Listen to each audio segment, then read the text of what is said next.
Now that I'd seen farming on a small scale, I decided to pay a visit to one of America's best-known organic farms, Coyote Creek Farms in Elgin, Texas. With farmer and owner Jeremiah Cunningham at the helm, Coyote Creek is one of a few but hopefully growing number of farms that actually does it the old-fashioned, biblical way. Thankfully, Jeremiah had a few moments to tell us about his own struggle with cancer, his pursuit for better health, and his vision for the future of the farm.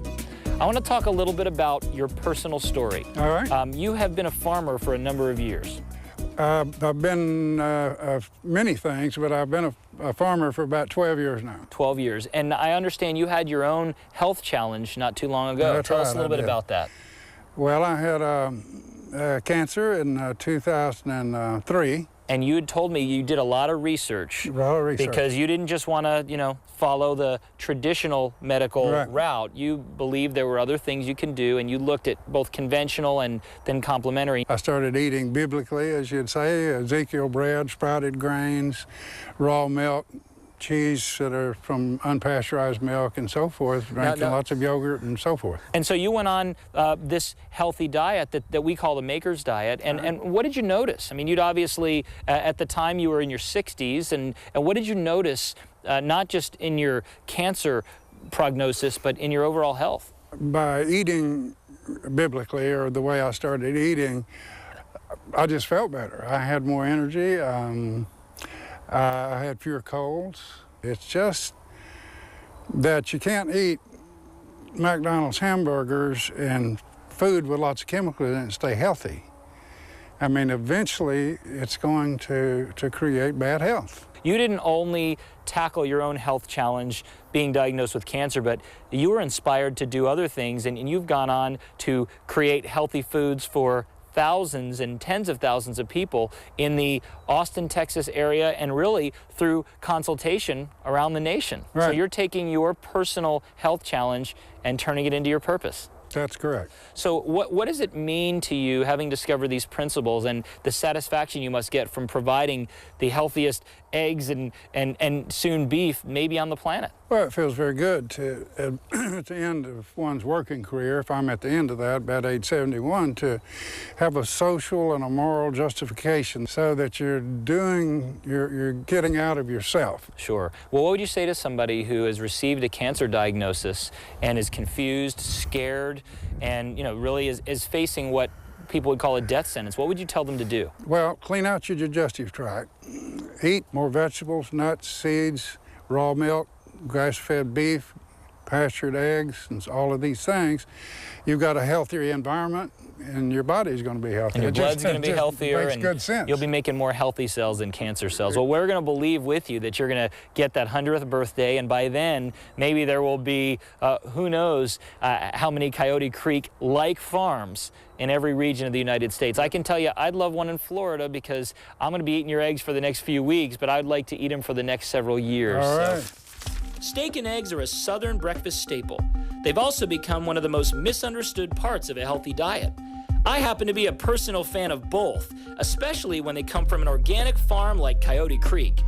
Organic grass-fed beef is extremely healthy, and unlike its conventionally raised counterpart, organic grass-fed beef is high in vitamin B12 for energy, high in zinc for prostate and immune system health and even wound healing, high in B6 for your metabolism, high in glutamine for your digestive tract, creatine for your muscles, carnitine for your heart, carnosine for the immune system, and conjugated linoleic acid to reduce the growth of cancer and even to burn fat. Now, if that doesn't make you hungry for a good grass-fed burger, I don't know what does. So don't avoid healthy red meat. In fact, premenopausal women and anyone who's anemic, iron deficient, or has low energy should be interested in eating good old-fashioned beef raised God's way on grass.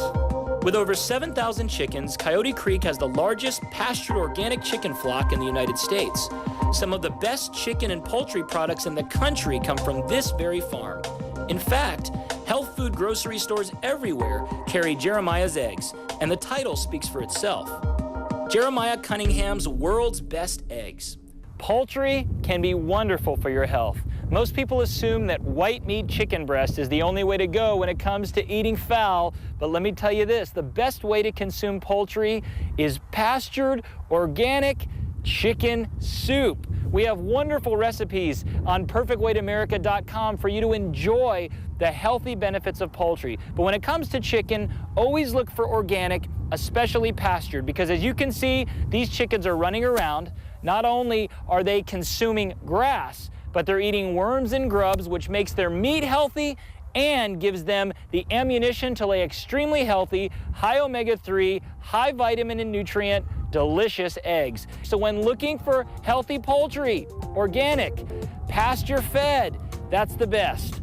Healthy cows and chickens depend on one thing, healthy grass, which is why Jeremiah works extra hard to cultivate rich, nutrient-dense soil for the grass to grow in. A healthy lifestyle begins with eating healthy foods, and the healthiest foods come from healthy, rich soil.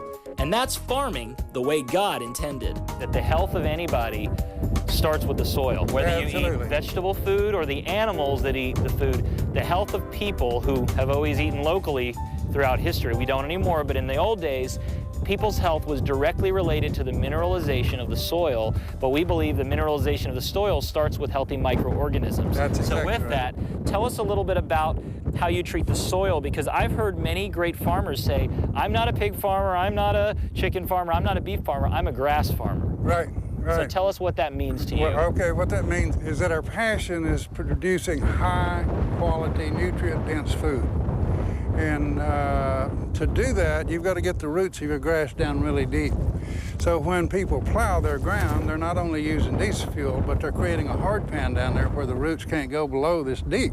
Okay. We can take a probe with less than 200 pounds of pressure and stick it this deep in the ground. Wow. Because we've got protozoa, nematodes, microarthropods, dung beetles, worms, all under us. So it's a microecology. Micro herd. And they're all important to produce healthy soil, producing healthy grass, Right. producing healthy Right. meat, poultry, and eggs. Absolutely. They're just as important as the chickens or the cows.